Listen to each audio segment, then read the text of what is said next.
Yang belakang bisa ke depan, ngisi yang di depan dulu. Ayo ke depan, dirapikan barisannya. Di yang depan kan kelihatan nanti cantik kan? Enggak, beda juga. Ya, jadi yang kosong nanti yang di belakang. Silakan pimpin doa dulu.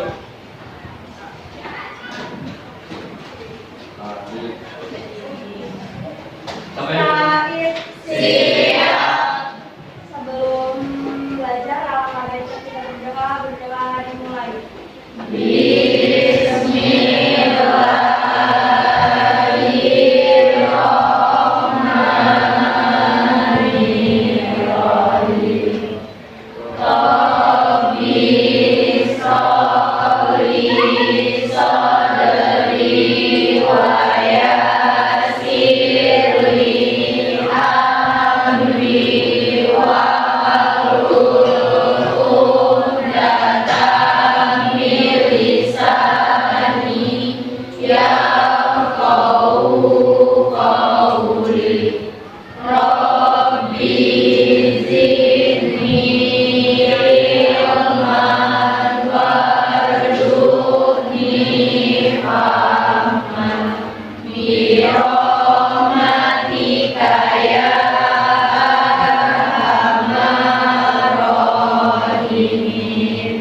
Ucapkan salam.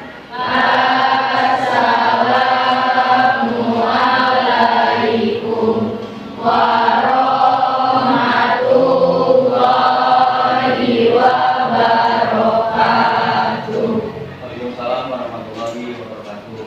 Jawab dulu ya. Ada Isma? Hadir.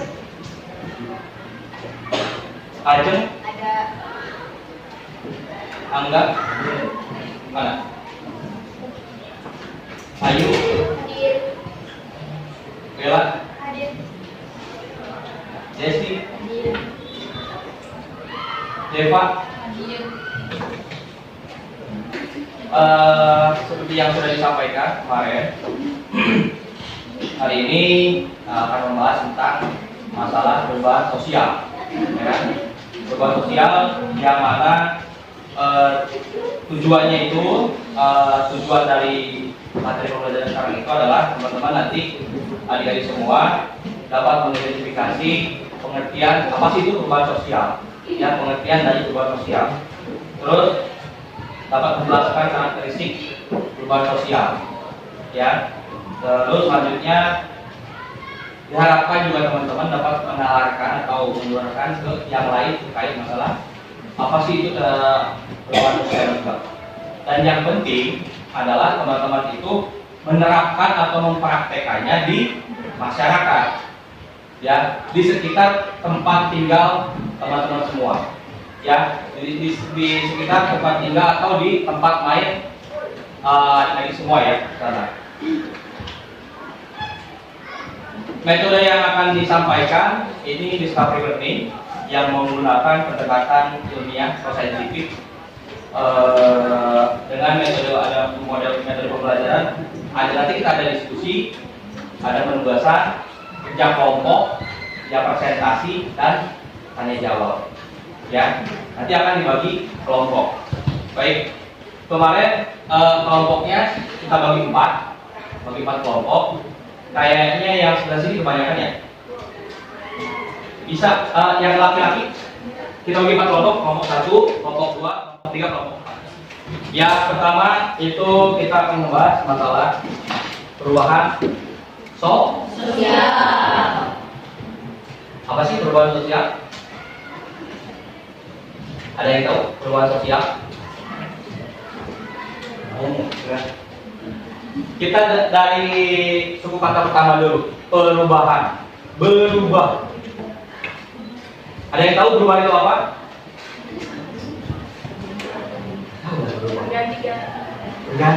Berganti-ganti.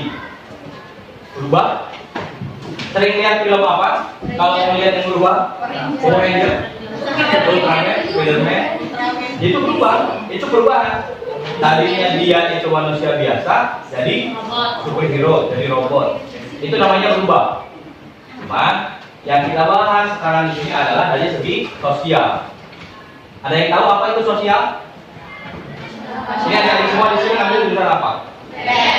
Apa IPS itu? Ada ujungnya sosial. Yang harus tahu dong, harus konsisten, harus tahu. Apa sih sosial itu? Terus ada lagi? Kelompok. Ya. Perubahan sosial, oke kita next. Perubahan yang terjadi di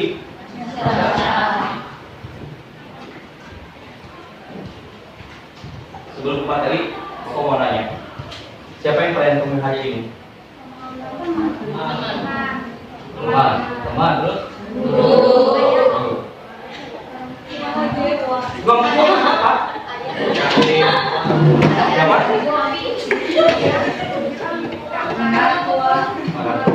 Ini kok teman dulu ya, waduh ini bapak ibunya kasihan ya. Bangun tidur yang masakin siapa? Disebutin? Anak. Teman dulu, nggak apa-apa. Yang pertama kali ditemuin siapa?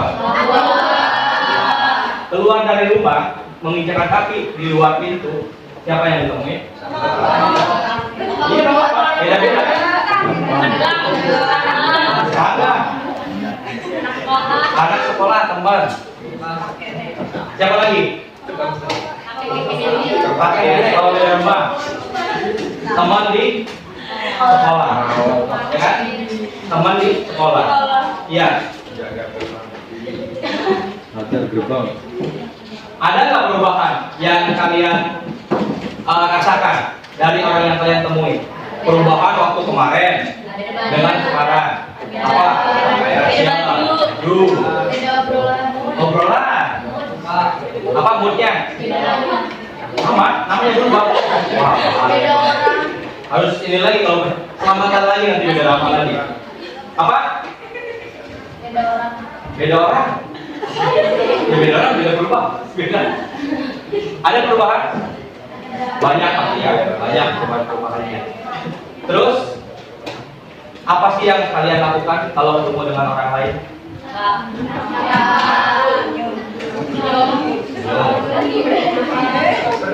Lagi? Iya. Kayak ini ya, kayak mobil ya tadi senyum sapa salam gitu kan. Gak apa-apa, itu kita namanya bersosialisasi, ya kan? Kita nih tanya yang ketiga, mengapa kita harus hidup berdampingan dengan orang lain?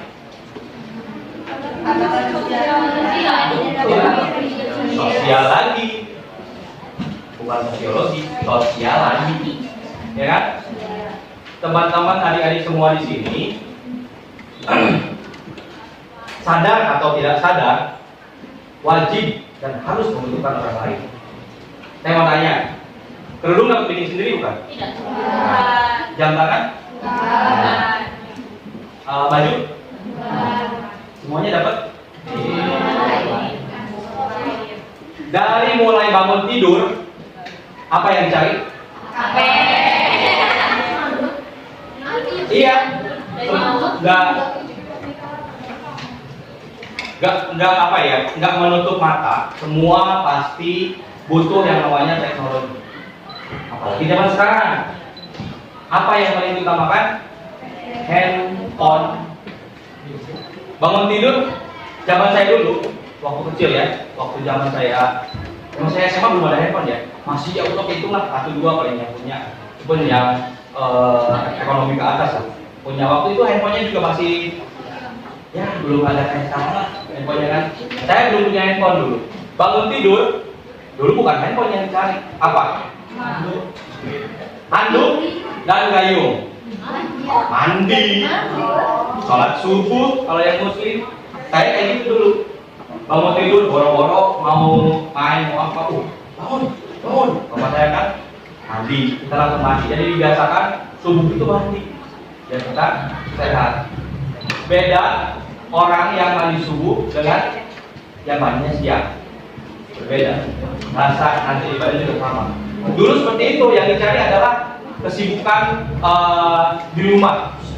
Tapi sekarang yang dicari apa? Kesibukan sih ada chat dari siapa ya? Ada WA dari siapa ya? Si itu bikin status apa ya? Ya kan?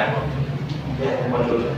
Pasti kayak gitu. Karena itu secara tidak sadar itu juga kita membutuhkan orang lain. Handphone lebih dapat bikin siapa? Orang lain.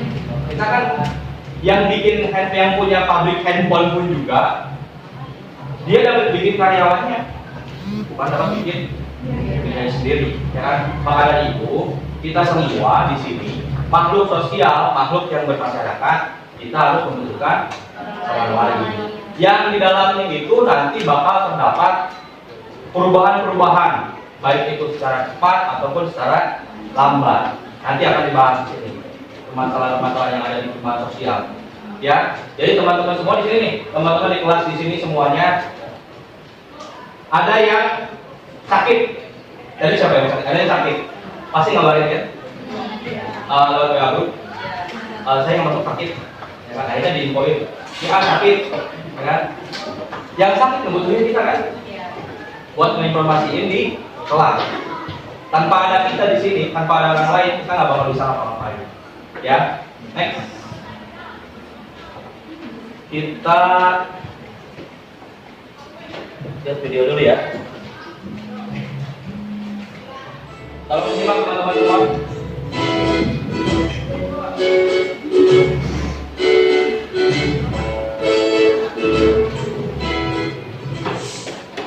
Pada zaman dulu, orang tuamu untuk berkomunikasi jarak jauh menggunakan surat kirim loh. Lalu lambat laun muncul handphone yang bisa untuk menelepon dan mengirim pesan singkat saja. Di zaman sekarang ini, dengan adanya smartphone yang telah terhubung dengan internet, tidak hanya untuk menelpon atau mengirim pesan singkat saja, melainkan kita bisa mengirim pesan suara, video call, menonton, belanja online, pesan tiket, dan lain sebagainya. Selain itu, tahukah kamu, dulu orang-orang itu melakukan kegiatan jual beli menggunakan sistem barter. Ayo, kamu tahu tidak sistem barter itu apa? Ya, benar. Sistem barter itu merupakan kegiatan dua belah pihak yang saling membutuhkan, menukarkan komoditi yang dimiliki masing-masing pihak. Apa yang didapat dari perubahan sosial?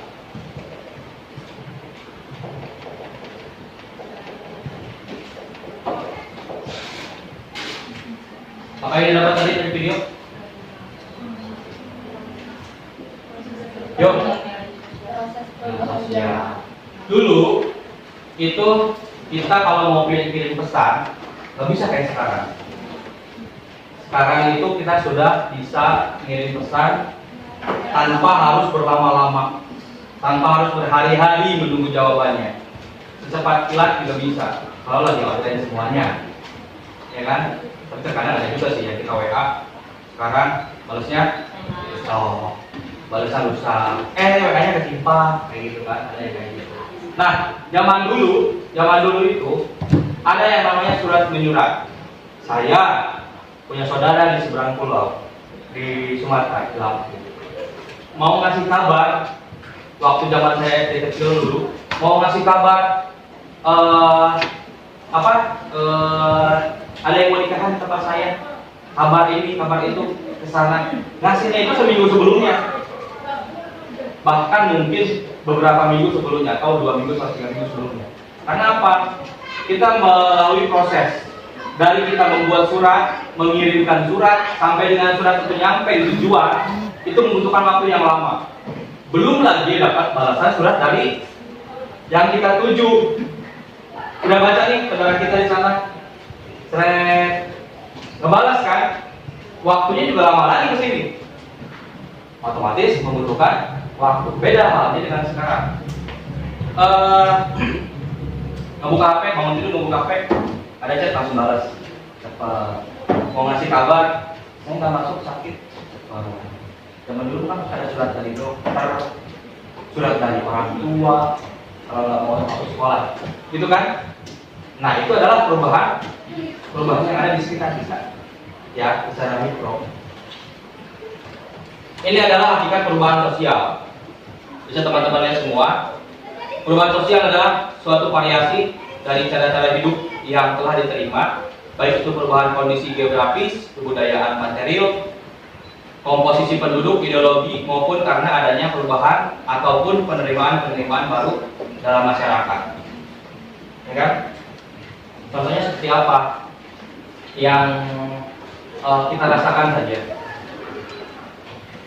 Ini kita berada di kota Serang. Sebelum jadi kota Serang adalah apa? Kota Serang sebelum jadi kota Serang namanya apa? Apa? Masa nggak tahu sih wong Serang ini? Kabupaten Serang.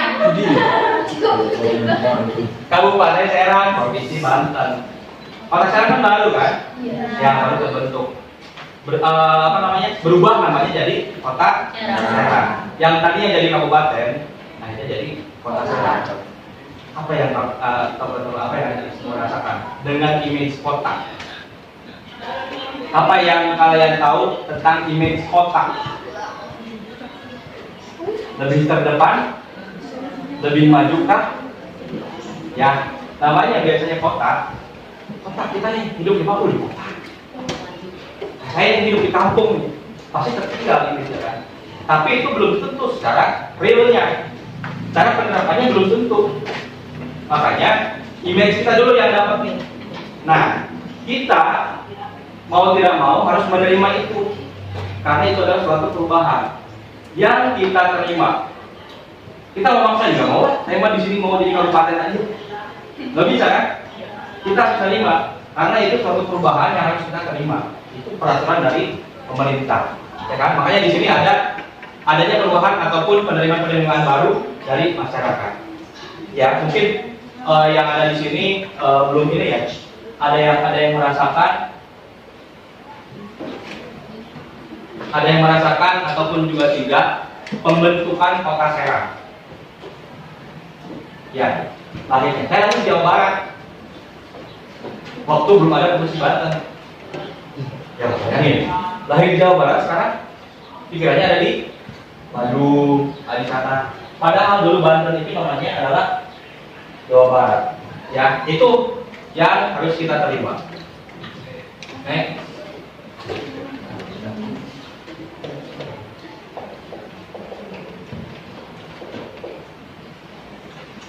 Karakteristik perubahan sosial.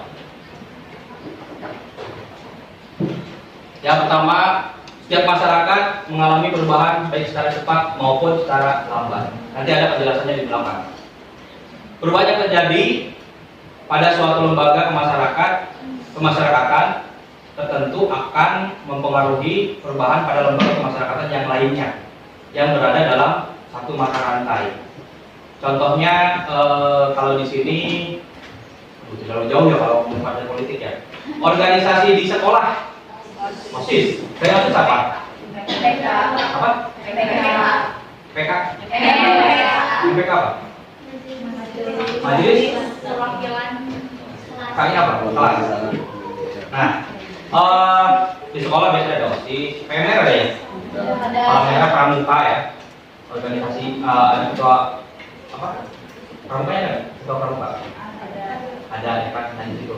Itu biasanya kalau yang satunya itu bagus, OSISnya bagus, biasanya yang lainnya juga berpengaruh. Kenapa? Karena image di luar biasanya itu terbawa. Contoh gini, OSIS SMA 8 bagus nih di tingkat kota, di tingkat provinsi Banten, ya kan? Image yang didapat adalah SMA 8, ya nggak? Di sini yang menonjol apa? Ya, kalau OSIS, OSISnya udah ke tingkat provinsi Banten, otomatis yang dilihat oleh yang lain adalah SMA 8-nya secara keseluruhan. Akhirnya ke bawah tuh yang apa? Pramukanya, PMR-nya, apa tadi? PMK, MPK-nya, MPK-nya juga ke bawah karena yang terbawa oleh OSIS tadi. Itu salah satu contohnya ya. Yang ketiga adalah perubahan yang cepat biasanya mengakibatkan organisasi disorganisasi yang bersifat sementara karena ada penyesuaian diri. Harus ada penyesuaian tadi juga, berhubung OSISnya bagus, artinya si pramukanya juga harus bagus loh. Kayaknya pramuka menyesuaikan diri lah, menyesuaikan organisasi tersebut. Yang keempat, perubahan tidak dapat dibatasi pada bidang kebendaan saja atau bidang spiritual saja, karena kedua bidang tersebut mempunyai kaitan timbal balik yang kuat. Selesai. Sekarang lu kita bagi kelompok dulu ya. Bagi kelompok ini, kelompok satu siapa ketua kelompoknya? Ajeng. Ya, kelompok Ajeng. Kelompok dua siapa namanya? Hah? Siapa namanya? Mauli ya? Herman. Kelompok tiga.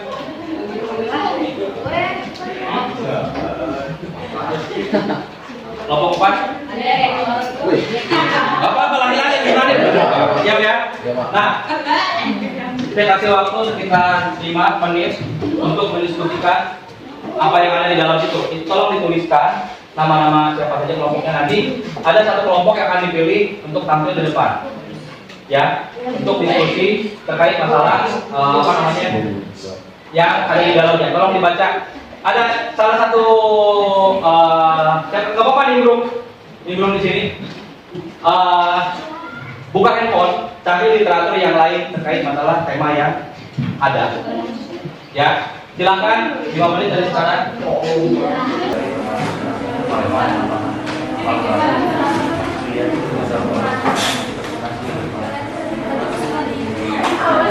Ya, ini di belakang gitu.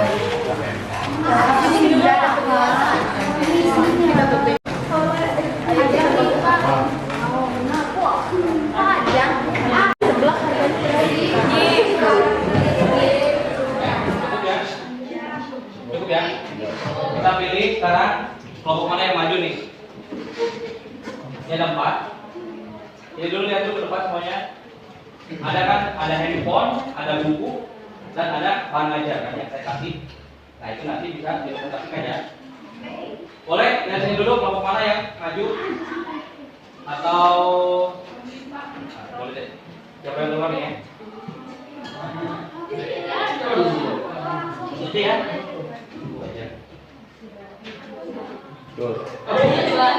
Ini enggak ya? Yang ini ya? Yang ini ya?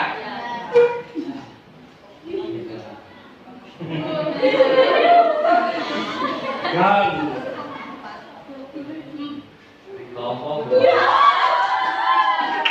Oke. Silakan kelompok dua maju.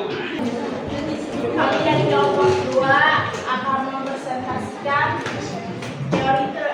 teori perubahan sosial yang akan disampaikan oleh pemateri 1.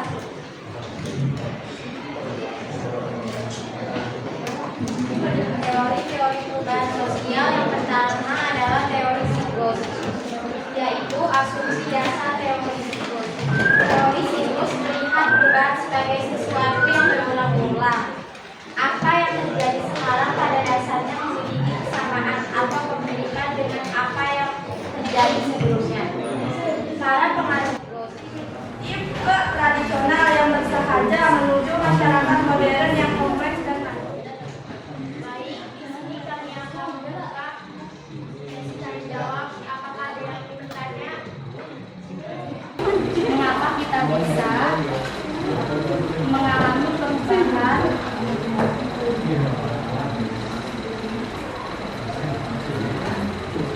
sosial, evolusi dan revolusi? Evolusi merupakan bentuk perubahan sosial yang terjadi dalam waktu yang lambat atau membutuhkan waktu lama. Perubahan ini biasanya terjadi tanpa adanya kehendak tertentu dari masyarakat yang bersangkutan. Sedangkan evolusi merupakan perubahan yang terjadi secara cepat serta tidak direncanakan karena tidak adanya rencana. Inilah yang akhirnya membuat revolusi dapat memicu adanya ketegangan atau konflik di awal mulanya revolusi. Ya, itu ya. Ini udah mau istirahat, kita simpulkan saja pertemuan kita pada hari ini. perubahan sosial itu terjadi pada diri kita secara mikro dan terjadi terhadap masyarakat secara makronya. Ya, jadi apa yang kita sadari dan apa yang kita tidak sadari itu adalah perubahan sosial. Baik itu yang ada di dalam badan kita nih melekat sekarang ataupun yang ada di luar. Nah, perubahan-perubahan itu yang membuat diri kita semakin lebih dewasa dan kita belajar untuk menerimanya. Mau tidak mau kita harus mengikuti perkembangan zaman. Di sini semua pegang handphone. Pegang handphone semua kan?